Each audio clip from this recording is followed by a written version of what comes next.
Hello and welcome to Theatrical Today. Welcome to drama class. I don't know what day you're doing this, but I'm excited that you're doing it. So I have two groups of people watching this video. I have my in-person students who are in a classroom doing this with their teacher, and I have my virtual students who are at home or in a pod or in the corner of your parents' office.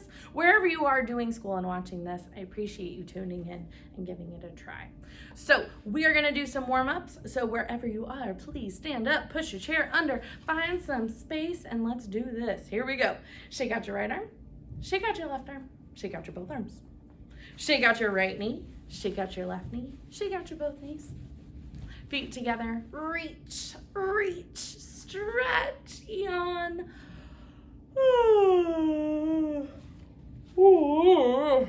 My goodness. All right. When I say, you say. Here we go.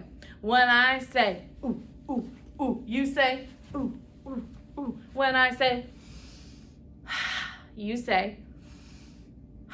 When I say shoulder, shoulder, shoulder, you say shoulder, shoulder, shoulder. When I say, you say. When I say, Rapunzel, Rapunzel, let down your hair, you say, Rapunzel, Rapunzel, let down your hair. When I say, don't go off the path, you say, don't go off the path. When I say, help, I'm trapped, help, I'm trapped, you say, help, I'm trapped, help, I'm trapped. Getting an idea of what we're doing today? Those sound like fairy tales. You're right. All right, teachers and virtual learners, go ahead and pause the video right here and take a shot at doing your own when I say, you say.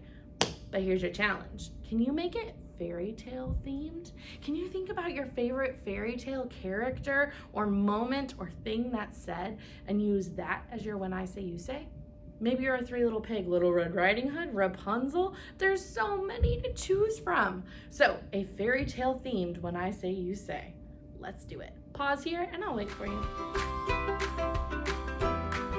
All right, welcome back. So our game for today is called Fairy Tale Game Show.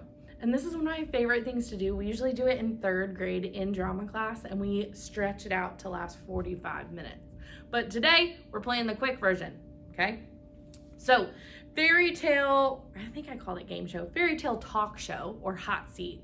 This is how it works. So a teacher is going to call on 5 kids to do this first round. So we are gonna fairy tale interview all of the characters from Little Red Riding Hood, okay? So we're gonna need a mom, a Little Red Riding Hood, a hunter, a wolf, and a grandma. Okay, so those are the 5 characters. Doesn't matter if you're a boy or a girl or the characters are a boy or girl because we are actors and we can pretend to be anything we want to be. And I make a really awesome big bad wolf, so I definitely would want to try that. So you're going to choose one of those characters, your teacher's going to call on you, and then the rest of the class is going to be interviewing these fairy tale characters once they're in character. So give them a second to stand like the character, to test out a voice like the character, and to be ready and thinking about the story. And then the rest of the class can raise their hand and be called on to ask a question to one of the characters. So it might look like this. Big Bad Wolf, why are you trying to trick and eat Little Red Riding Hood? Why her? And then the Big Bad Wolf would think about it and think about the story and choose an answer that makes sense to the story, right? So maybe Big Bad Wolf says, well, I love the color red. I love strawberries. I love apples. Anything the color red is my favorite color. And she was walking through the woods in that red cape and I just had to eat her up, right? That makes sense. Pulls in details from the story. So I would like for you to play fairy tale, interview, hot seat, whatever you want to call it. But we're going to do Little Red Riding Hood for this first round. Teachers, we're just going to do one round today. So let's spend like maybe 4 minutes on this. But this is a great game to try with different fairy tales or stories or read alouds to really get us thinking about the stories. If you're a virtual learner, you can play this in your pod. You can play this with your family. You can play this at the dinner table. So it may not be a good game for right now, but can you play it at some point today? All right, you guys go play and I'll be right here when you're ready. All right, welcome back. So today, as you know, we are fairy tale themed. I love fairy tales, but I don't love the originals. I like to twist them, mix them up, mess them up. They're my favorite books to read, my favorite movies to watch, and definitely my favorite things to act out. So in the drama room, you've heard me talk about this story, the true story of the Three Little Pigs. It's definitely a twisted tale. It's not the original story of the Three Little Pigs. It's a little bit different. I also have Lan Popo, a Red Riding Hood story from China. Fairy tales are all over the world, and different countries have a different spin on it. This is one of my favorites. Seriously, Cinderella is so annoying. The story of Cinderella as told by the wicked stepmother. I love it when we get to see someone else's perspective in the fairy tale. This is another one. It's called Honestly, Red Riding Hood Was Rotten. The story of Little Red Riding Hood as told by the wolf. Oh, love it. This one is called Pinocchio the Boy. So it's a twist on the story of Pinocchio. And you know I love my illustrator, Lane Smith. He actually wrote this book. He's the illustrator from this book. So I love twisted fairy tales, and I normally spend a ton of time in the drama room reading all of these, but you can check them out on the Sora online reading app. They have tons of twisted fairy tales there, or Buncombe County Public Library, because our library is closed for this year, but there's always next year. So we are going to be making our own twisted fairy tales today. So teachers, go ahead and pass out that white handout, head back to your seat, and let's get started. I'll meet you over there. All right, let's get started. These are the supplies we need. We need our handout paper for drama class, something to color with, and something to write with. You'll notice I already put my name on my paper because I am ready to go and I don't want to lose this. So this is like our choice board for our fairy tale. So you're going to be choosing one item in each row. Remember, rows go side to side. All right, so it says circle one in each row. So our setting, this is where the story takes place. We have a castle, a forest, a cottage, and a path in the woods. So you're gonna choose your favorite, what you think your story should be set. I'm gonna go with the forest. So you just circle it. Then we have magical items. You're gonna pick one. We have a magic mirror, a sword of strength, a powerful ring, and magic beans. So you're going to select the item that you want for your fairy tale. This has magical items because fairy tales usually have a little bit of magic. So I'm going to go with powerful ring for my example.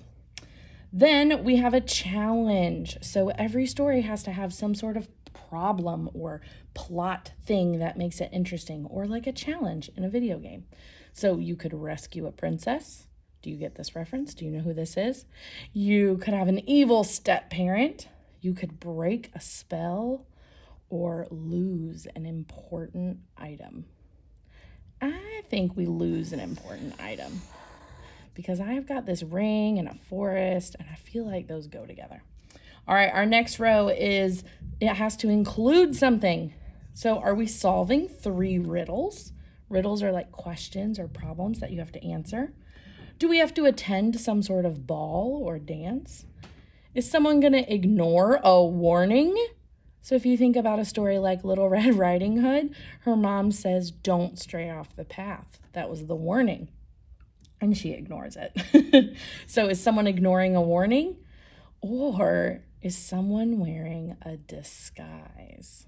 So is someone dressing like another character to be a little sneaky? Oh, I think I'm going to go with ignoring a warning. All right, last row. We have to include another thing. Are we going to include a kidnapping? So someone being stolen and kept and locked up or tied up? Is there going to be a trap?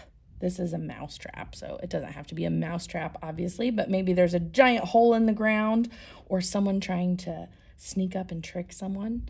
Is there going to be some hiding? Is a character going to be hiding? And then the last one, this is a picture of a freeze ray. And so it includes being frozen, right? To be just totally frozen and you can't move. I really like the freeze ray. So I'm going to go with the freeze ray. Now that's it. That's my story. So my story takes place in a forest. There's a powerful ring. Something gets lost. Someone ignores a warning and then gets frozen. So those are my ideas. Those are the 5 pieces to my story that I'm going to start with. So once I circle them, I can flip over to this side and imagine what your story would be. And then you can draw or write, or do like comic book style, draw and write the beginning, the middle, and the end of your story. Remember, in the beginning, we want to introduce our characters. Right at the end of the beginning, we're going to have a problem. So in my story, it looks like we're going to lose an important item and ignore a warning and get frozen. Oh, goodness. So this warning is probably going to happen in the beginning of my story. So I'm going to write warning so I don't forget to include that. And I have to introduce my setting, which is forest. So I'm going to write down forest so I don't forget that. And then in the middle, somebody has to get frozen and I have to lose something. And you know what? We have a powerful ring. So I think that the ring is going to get lost. That'll be interesting. And then in the end, I have to tie it all up and figure out. So I'm going to double check. I got forest, warning, someone being frozen, and losing a ring. That combines these 2. So those are the elements I have to include. And now I can write my story or draw my story. Your pictures don't have to be the best thing in the world, just enough for you to be able to retell the story. So whether you're in kindergarten or 5th grade, you can totally do this. I don't care if you draw or write. Don't worry about spelling. Just do the best that you can do. I'm going to speed the video up and summarize what I talked about. So I came up with this story, a rework of Little Red Riding Hood. So mom gives a ring to her daughter and says, hey, take this through the forest to your grandmother's house and give this ring to your grandmother. So she does, and she ends up finding this villain called Freeze Man, and he freezes her and takes the ring. And I don't know how it ends, but it's going to be great. If you finish planning your story, you can draw 3 characters from your story. Make sure you use color, details, and do a much better job than I did. Have fun. All right. So that's what you're doing in drama today. So you're going to choose one thing in each column and then turn your paper over, draw or write your story, and then design 3 costumes, okay? You could, teachers, work on this with a friend. You could work on this in a small group. You could work on this on your own. You could share it when you're done. You could act it out when you're done. If you're a virtual student, I'm going to leave this up here and you can just pause your screen and write down which ones you choose, okay? I'll also have this sheet linked on the specialist website on the drama page if you want to download it and print it or at least open it and look at it. That's up to you. So choose one from each column, draw or write your beginning, middle, and end, and create some costumes. I know this is going to turn out so good and I can't wait to see what you come up with. I hope you enjoy. I'll see you next week.